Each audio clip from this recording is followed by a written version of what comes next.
How can I be sure I'll not find your unconscious body in the house again? I promise you, you'll not find my unconscious body. For God's sake, how can you say such a thing? How can you refuse to listen? I tried to warn you for so long. No, I won't let my only son die. You promised me you'll stay alive. Your son lied to you, like the whole world lies to us.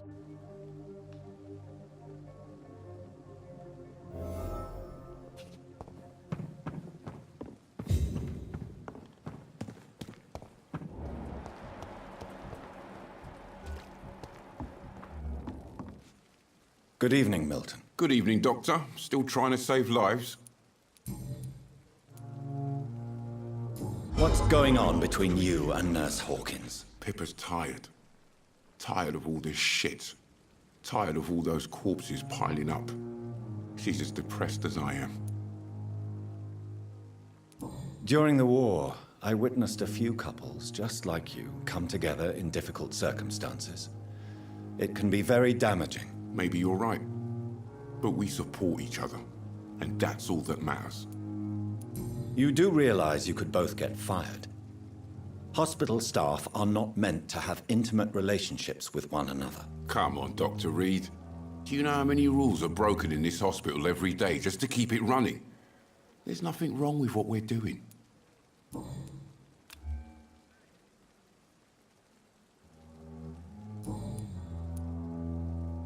I'd like to see your goods. Wise choice, Dr. Reid.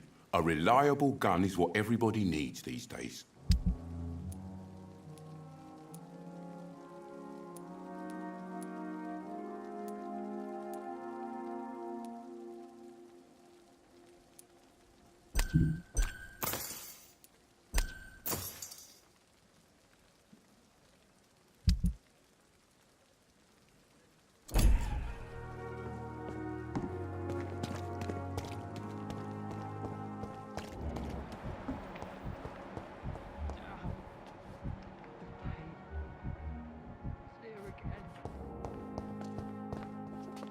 Good evening, Nurse Brannigan.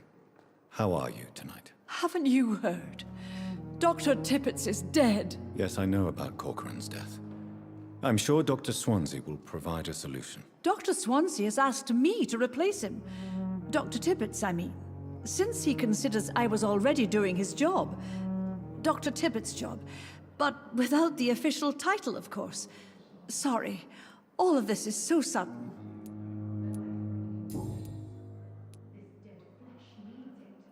How are you dealing with your new position, Nurse Brannigan? And should I still address you as nurse? Yes, you can. And I hold fast. You don't have to worry about me, Doctor. I'm not worried, but you seem tired. I'm fed up of all the gossip. I realize now that I'll have to prove myself far more than before. You don't sound particularly pleased by your new position, Nurse Brannigan. It took an epidemic and the death of my mentor to show what I'm capable of. How could I be anything but happy? I'm not familiar with all the staff yet. Perhaps you could help me. Brilliant professionals, most of them. Dr. Swansea has a gift for recruiting talent. Most of them. Is there a problem I should know about, Nurse? It would be inappropriate for me to speak ill of a colleague. Is anyone particularly noteworthy, then? Nobody, since Dr. Tippets is gone.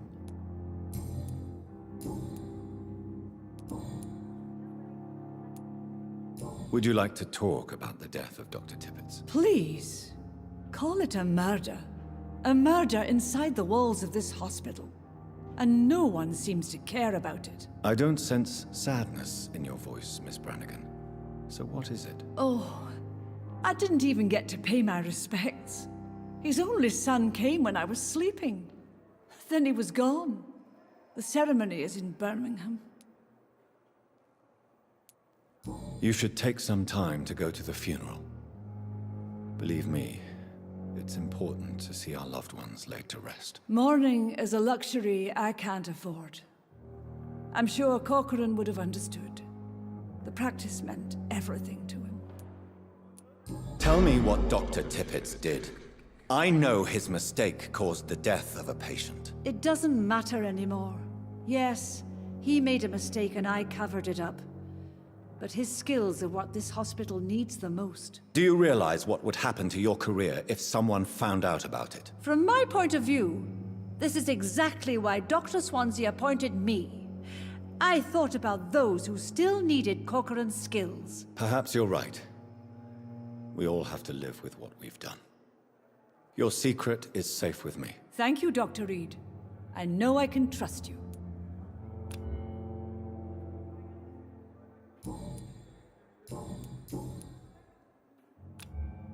Goodbye, nurse.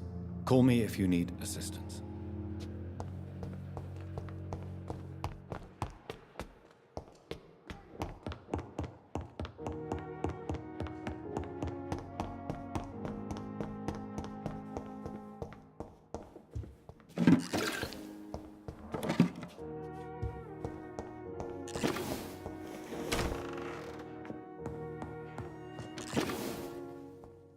Done.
Good evening, Nurse Brannigan. I have a lot to do, Dr. Reid. If there's something you need, ask. Otherwise, I must get back to work. Do you require medical assistance, nurse? I will be fine, as soon as I can get some sleep. Nurse, you won't be able to help people if you're sick. Take this, and do try to get some rest. I'll try, Dr. Reid. Thank you. Goodbye, nurse. Call me if you need assistance.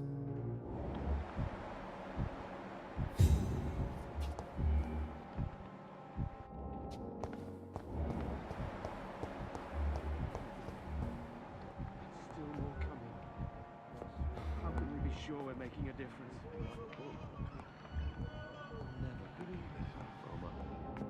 Doctor. Good evening, Mr. Fiddick. Good evening, Dr. Reid. Any news about my operation?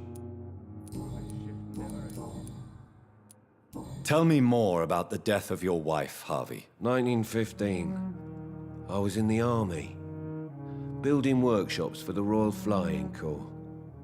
Helen was happy I wasn't sent to the front. What happened? The Germans sent Zeppelins to bomb the construction site, but they missed their target.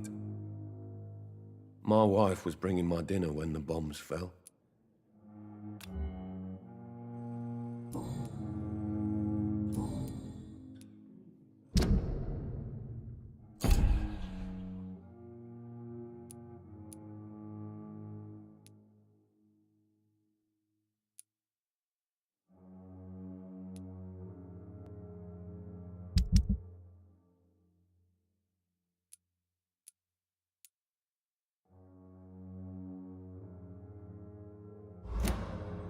Goodbye for now, Mr. Fiddick. I'll see you later. You always knew the words to calm the children, Helen. Still more coming. As for me, How can we be sure we're making a difference? Good evening. I'm Dr. Reid. Can I help at all? No, Really? Why are you here, then? I don't want to talk. My throat hurts too much. I suppose that this pain is the reason you're here. Is someone taking care of you? Yes. And no. Could you at least tell me your name, sir? Mortimer. Mortimer Goswick. How painful is your throat, Mr. Goswick? So painful I'd rather not talk at all, Doctor. I'm sure you realize a doctor and his patient have to communicate, sir. Would it help if I gave you some paper and a pen? Not really. I see.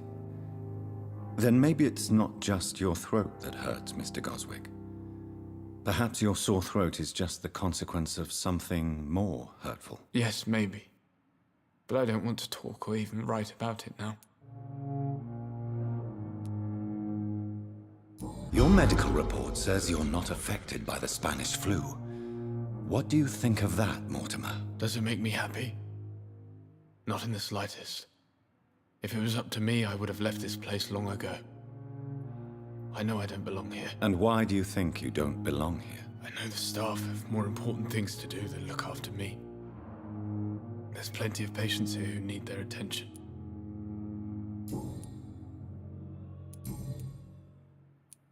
Tell me about yourself, Mr. Goswick. I don't want to talk, Doctor.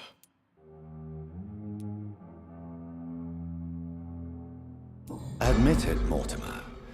Your mother had you hospitalized here because you tried to kill yourself. Yes, it's true. All right, then.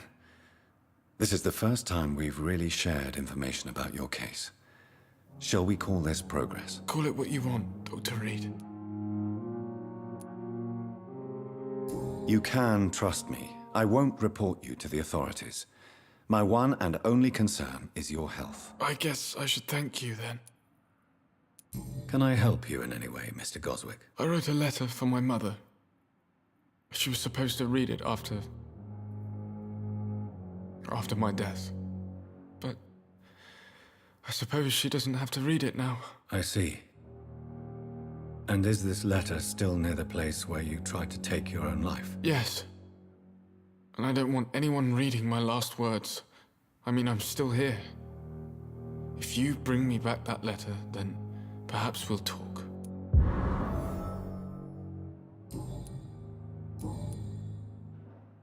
I have to go now, sir. But don't hesitate to contact me if you need any help. I'm all right. Don't waste your time with me. Good evening, madam. Can I help you? It's my son who needs you, sir. I'm Dr. Jonathan Reid. How can I help your son? I'm Beatrice Goswick, mother of Mortimer Goswick. Could you check on him, please, Dr. Reid? I've heard much of your talents as a physician.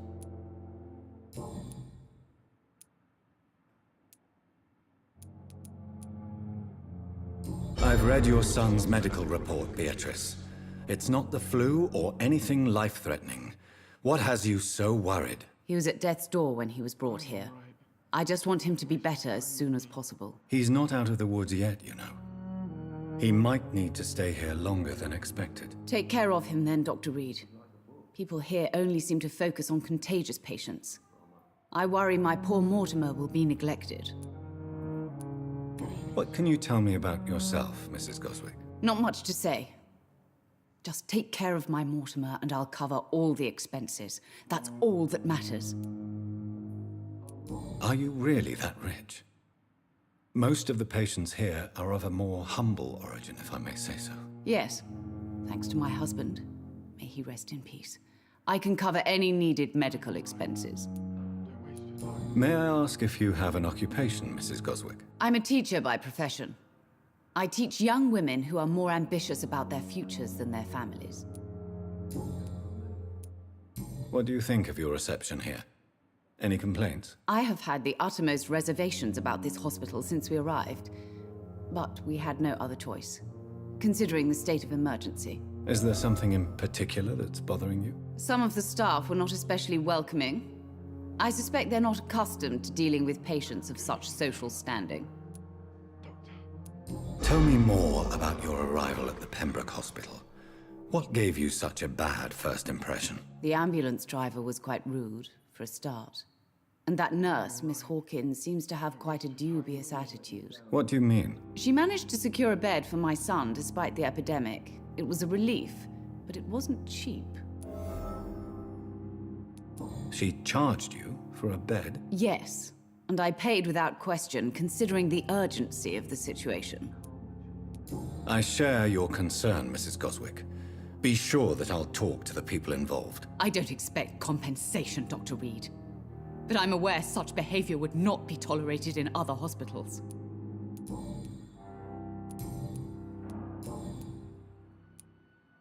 Good evening, sir. Your son wished to die, Beatrice. Why did you hide such crucial information? Are you not aware suicide is a crime? Mortimer could be thrown in jail. I can't let that happen. I won't. I understand you fear the legal consequences, Mrs. Goswick. But don't you realize your silence significantly affects your son's case? All my son needs is help and comprehension.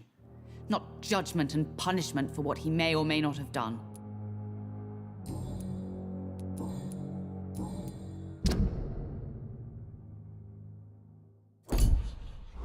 Do you require medical attention as well, Mrs. Goswick? Do you know you're the only one who's asked me this? No, I don't feel well, actually. Despite what you think about this place, I can tell you with absolute certainty, taking this will help you recover. Well, at least your reputation seems well deserved. Unfortunately, I can't say the same for this hospital. Goodbye, Mrs. Goswick.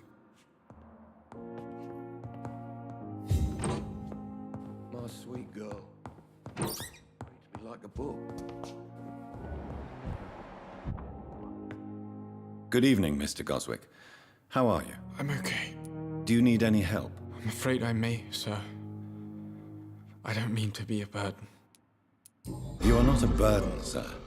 Healing you is my responsibility. And you have my gratitude for that. I have to go now, sir. But don't hesitate to contact me if you need any help. Good evening, sir. Doctor.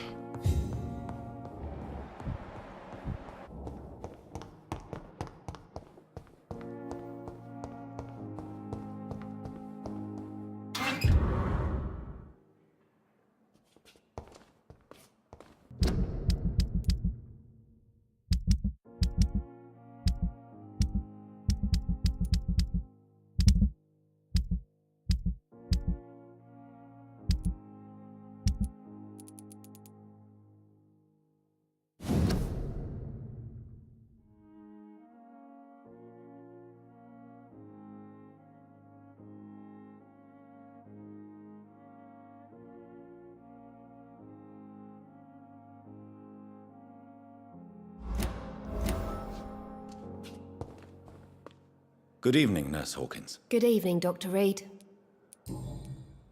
Pepper, are you sure you want to leave this hospital? To become a nurse was a little girl's dream. But in the end, I don't feel that useful. I want more. I want to make things change. You should be proud of what you've achieved. This hospital represents hope for many people in need of help. Maybe you're right. But at the moment, I feel like we're just a cemetery waiting room. What steps are you prepared to take to feel more useful? I don't know yet. My sister believes that the real fight is in the streets nowadays. Maybe she's right. Maybe this is what I must do. And what about Milton Hooks? Does he share your point of view? For Milton, any change means more comfort and more peace. I disagree. If you feel that saving lives is not useful enough, perhaps it means that you've lost faith. On the contrary, my faith has never been stronger. Maybe we are all just too proud to face up to the fact that science cannot compete with God.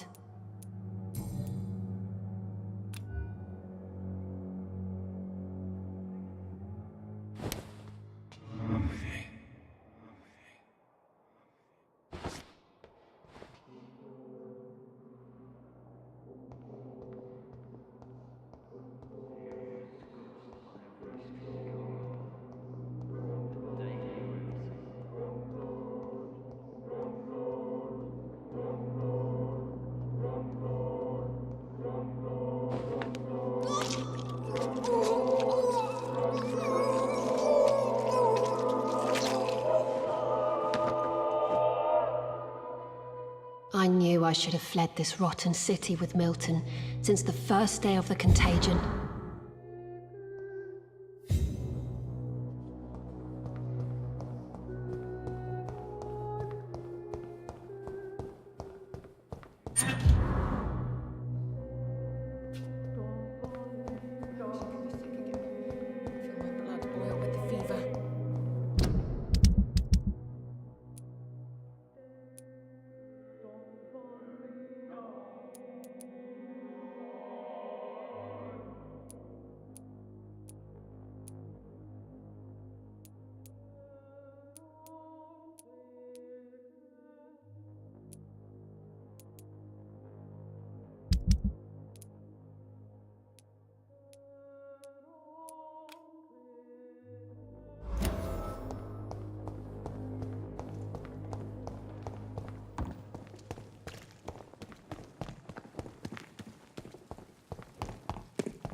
In this letter, Mortimer Goswick does nothing to hide his desire to die. I could give it to his mother, but doing so would betray his trust.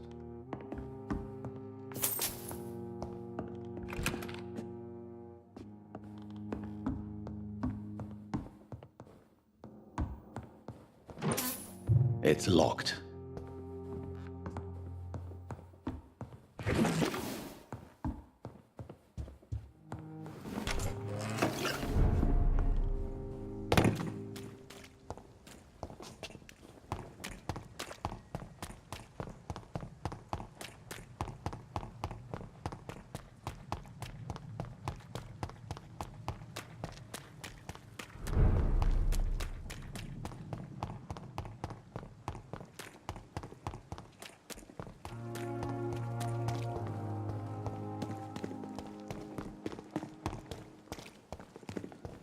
Disgust on every street corner.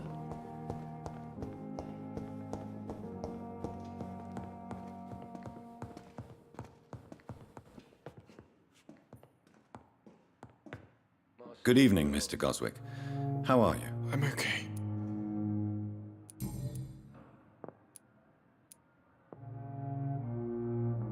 Why did your mother have you hospitalized here? She seems convinced this is a bad hospital. My mother just wants the best for me. She won't rest while I'm here. She'd go all the way to hell and back to help me. Is your mother bothering you? As your doctor, I can ask her to leave you alone if you would prefer. That's tempting, Doctor. But you have no idea what my mother is capable of. She would tie herself to my bed if you asked her to leave. Pembroke Hospital may look unorthodox, but rest assured, you're in good hands here. It's not me you have to convince, Dr. Reid. It's my mother.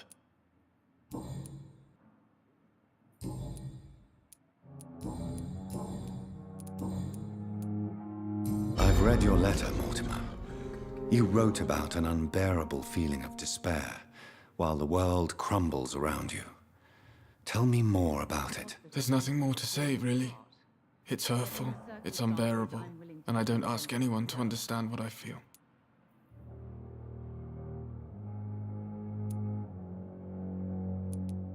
Despair is a deadly poison I've tasted myself, sir. We're only tempted to drink it because we're terrified by the uncertainty of the next minute. I know that perfectly, Doctor. For I waited for so long, hoping that the next minute would be less unbearable.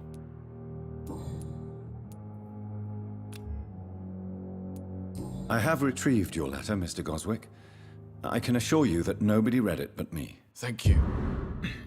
This is for you, then. For your help. And for your silence. I think you should talk to your mother.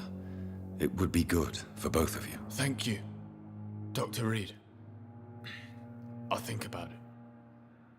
Now please, let me be.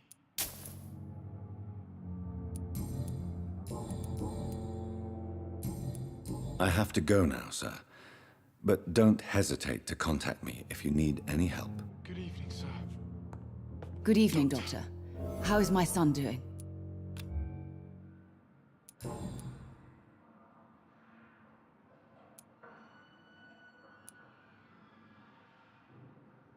I have read your son's suicide note. It was not an impulsive gesture, nor was it his first attempt. He threatened to kill himself a few times before. But I never thought he would dare to punish me this much. Punish you? Why? I've known for a long time he was not happy with his life. But I always hoped he cared enough to avoid making me suffer like this. I'm all right. Don't waste your time. Mortimer is extremely vague as to his motivations for committing suicide. Tell me more about what you know. As you say, Mortimer had no reason to die. All he said to me was that he wanted to make the world a better place, Good evening, but sir. couldn't. Doctor. Why did your son feel so useless when facing the world? I think it was more that he could only see the melancholy facets of life. He couldn't help but dwell on such things. What do you think he meant by making the world a better place? Mortimer has always been a sensitive soul. I'm all right. He wouldn't talk to anyone for months after his father passed. It's like he carries everyone's sadness with him. Do you realize your son could try to kill himself again? He might succeed next time. I think about it every minute. But I won't stop fighting for my son's future. That's how much I love him.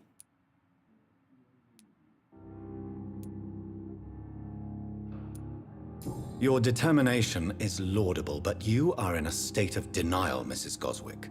Your son has a very strong death wish. How dare you talk to a mother like that? Talk to me like that? I'm only trying to be honest, Mrs. Goswick. As painful as this fatal end may be for you, you have to accept this is a possibility. No, I'll never accept it. If my son was to die under your care, well, you have no idea what I'm capable of, Dr. Reid.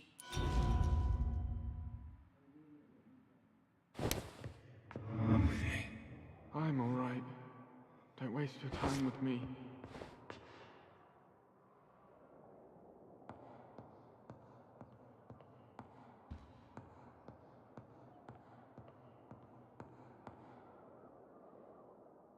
You always knew the words to calm the children, Helen. As for me,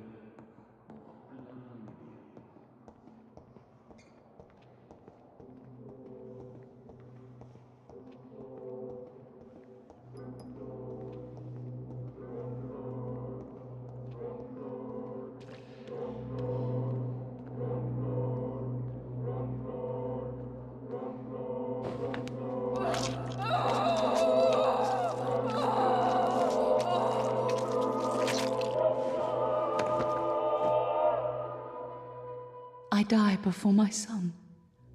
I die before my son. No. He needs me so much. So much.